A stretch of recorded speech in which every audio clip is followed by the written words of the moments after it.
मित्रांनो, सर्वात मोठा प्रश्न हा आहे की 5 महिन्यात असं नक्की काय घडलं की ज्यामुळं एवढा मोठा उलटफेर झाला, एवढा मोठा चमत्कार घडला. आणि मग यात प्रश्नाचं उत्तर पुढील काही मिनिटांमध्ये आपण शोधणार आहोत. संपूर्ण व्हिडिओ नक्की पहा आणि चॅनल सबस्क्राईब करायला अजिबात विसरू नका.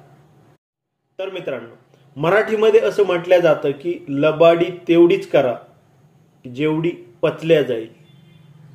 मग जेव्हा आता महाराष्ट्र विधानसभेचे निकाल लागलेले आहेत तेव्हा मग 5 महिन्यात असं नक्की काय घडलं की ज्यामुळे एवढा मोठा चमत्कार घडला.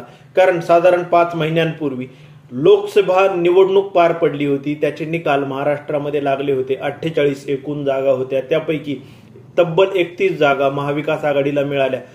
फक्त 17 जागा महायुतीला मिळाल्या. भाजप आणि मित्र पक्षांचा सुपडा साफ झाला. आणि मग एवढं सगळं झालेलं असताना देखील मग 5 महिन्यात असं नक्की काय घडलं. म्हणजे एक लाडकी बहीण योजना ही जर सोडली तर महाराष्ट्रामध्ये असं नक्की काय घडलं. मग महाराष्ट्रामध्ये कोकणामध्ये शिवरायांचा पुतळा साधारण 3 महिन्यांपूर्वी कोसळला, ज्याचं लोकार्पण हे स्वतः नरेंद्र मोदींनी लोकसभा निवडणुकीच्या तोंडावर घाईघाईने केलं होतं, मतं मिळवण्यासाठी केलं होतं. आणि मग त्यामध्ये भ्रष्टाचार झाला आहे हे सर्वांच्या लक्षात आलं. त्यातील आरोपींना वाचवण्याचा प्रयत्न झाल्याचं देखील सर्वांच्या लक्षात आलं. मग जे महाराष्ट्राचं आराध्य दैवत आहे छत्रपती शिवराय, तर त्यांचा अवमान झाल्याचा महाराष्ट्रामध्ये कोणालाच राग आला नाही का. आणि छत्रपतींवर प्रेम करणाऱ्यांनी देखील मग भाजप आणि मित्र पक्षांनाच मतदान केलं का, हा महत्वाचा प्रश्न आहे. मग दुसरा महत्वाचा मुद्दा असा आहे मित्रांनो की जे संविधान हातामध्ये घेऊन राहुल गांधी फिरत होते, तर त्या संविधानाला निवडणुकीच्या प्रचारादरम्यान देवेंद्र फडणवीस यांनी अर्बन नक्सलींचं पुस्तक असं म्हणून संबोधलं. लाल कव्हर आहे आणि अर्बन नक्सलींनी सर्व घेरलेलं आहे राहुल गांधींना, असं त्यांचं ते वाक्य होतं. आणि मग जेव्हा अप्रत्यक्षपणे संविधानाचा तिथे अवमान झाला, अप्रत्यक्षपणे अर्बन नक्सल आणि संविधान याला जोडण्याचा प्रयत्न झाला. आणि मग असं झालेलं असताना देखील मग महाराष्ट्रामधील जो दलित बांधव आहे, जी आंबेडकर प्रेमी जनता आहे, त्यापैकी कोणालाच राग आलाच नाही का. मग त्या सर्वांनी तरीही अवमान गिळून घेऊन मग भाजप आणि मित्र पक्षांनाच मतदान केलं का. मग तिसरा महत्वाचा मुद्दा मित्रांनो तो म्हणजे बदलापूरमध्ये एका चिमुरडीवर अत्याचार झाला. अनेक घटना घडल्या, परंतु खूप गाजलेलं किंवा ताजं घटना म्हणजे चिमुरडीवर अत्याचार झाला. आणि मग त्या संस्थेचे जे संचालक होते त्यांना वाचवण्याचा प्रयत्न झाला, आरोपींना वाचवण्याचा प्रयत्न झाला. आणि मग जेव्हा जनता खूप जास्त रस्त्यावर उतरली तेव्हा कुठेतरी त्याची FIR दाखल झाली आणि मग पुढील गोष्टी घडल्या. मग महाराष्ट्रामध्ये जे पालक आहेत, ज्यांना मुली आहेत, त्यांना त्यांच्या मुली असुरक्षित वाटल्याच नाहीत का. ते जे प्रकरण घडलं त्यामध्ये सरकार अजिबात दोषी वाटलं नाही का. आणि मग त्या सर्व पालकांनी ज्यांना ज्यांना मुली आहेत त्यांनी देखील ते आनंदी झाले बदलापूरच्या प्रकरणाने. आणि मग आनंदी होऊन त्यांनी भाजप आणि मित्र पक्षांना मतदान केलं का. मग मित्रांनो, याच दरम्यानच्या काळात निवडणुकीच्या काळामध्येच जे सोयाबीन उत्पादक शेतकरी आहेत त्यांचं सोयाबीन हे शेतामधून घरामध्ये आलेलं आहे आणि त्यातील बऱ्याच जणांनी विक्री देखील केलेला आहे.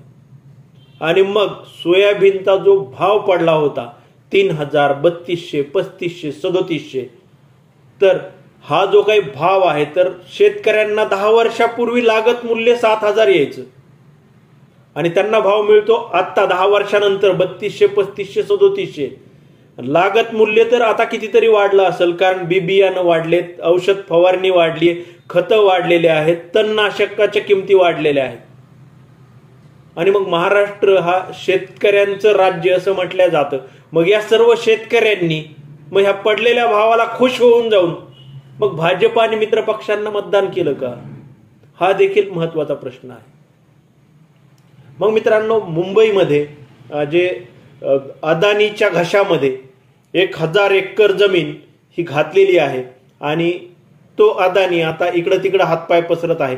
कुठेतरी एक शाळा अदानीने घेतलेली आहे, कुठेतरी एक तलावाचं पाणी अदानीच्या मालकीचं झालेलं आहे, बंदरं वगैरे विमानतळ तर आधीच झालेली आहेत.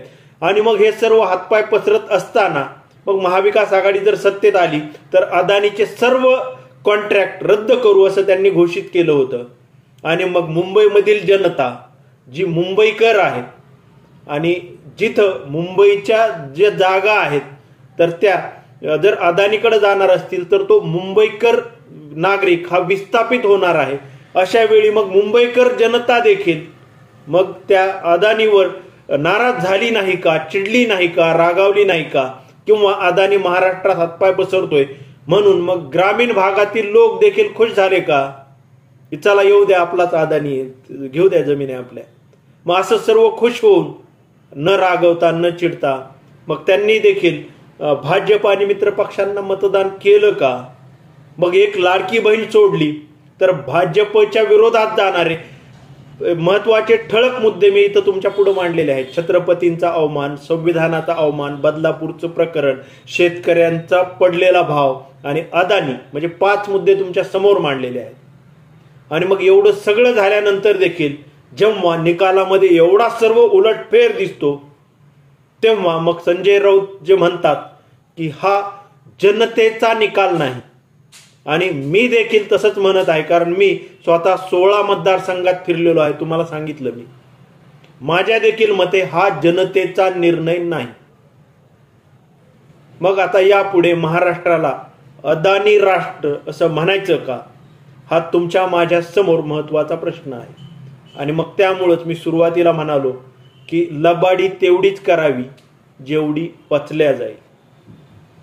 मित्रांनो, नक्की निकालामध्ये काय झालेलं असू शकतं, तुमच्या मोठमोठ्या कमेंटची मी वाट पाहत आहे. तुमच्या भरपूर कमेंट या व्हिडिओ खाली आल्या पाहिजे. आजच्या पुरतं एवढं थांबतो. धन्यवाद.